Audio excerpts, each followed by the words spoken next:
So this is Brent Moon, horticulture manager at Houston Botanic Garden. My crew has created this tent structure here to trap the heat in. We have an avocado in here and some other tender plants. So this is one of the mechanisms that we use to help protect the plants from the extreme cold that's coming.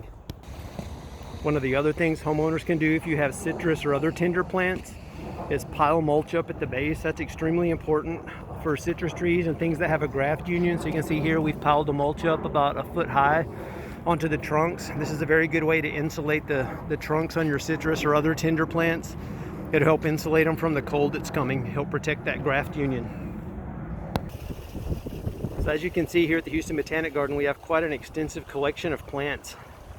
It would be impossible to cover everything, but what we try to do on days like this, when we know we're going to get cold temperatures, especially for this extended cold that we're about to get, we're trying to go through and protect our most vulnerable plants and safeguard the ones that we really know are cold tender or that would be hard to replace. So you can see some of the horticulture staff in the distance there getting ready to cover some of our Caliandra and some of our Roxburgh figs.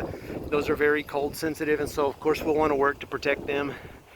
For the cold that's coming, the best you can do is try to cover right now, protect what you can, move everything inside that you can. For the duration and the cold temperatures that they're talking about that we're going to get, we're definitely going to see some plant damage. There's not a whole lot that you can do about that, unfortunately. We just have to cover and do the best we can do. And so what you see them doing over here is they're actually creating a tent around some of these plants. And when you create a tent structure such as this, what it does is it's going to help hold that ground heat in, and it'll basically create a little greenhouse for these plants, and it'll very slowly give that heat off and will help protect them, hopefully for the duration of the freeze. Several of our plants, like our ornamental grasses, these are Lindheimer's muley that you see right here in front of us. Those are fully hardy here, and we're going to be cutting those back soon anyway. But if you have ornamental grasses, that's something you're generally not going to have to worry about during this freeze. They're fully hardy here. They may get burned back a little bit, but they're going to bounce back right after this freeze. You're not going to have to worry about that too much. More tropical plants like you see in our tropical heart, tropical center here, such as the Ixora and the Musa, the bamboo. Of course, they're super tropical. You can see they've already taken a little bit of a hit from the winter, but they're typically root hardy here, and these should all bounce back once this cold snap passes and once we get further into spring. This is part of our ginkgo plaza and confetti garden. You can see we have a few things covered here to protect from the cold.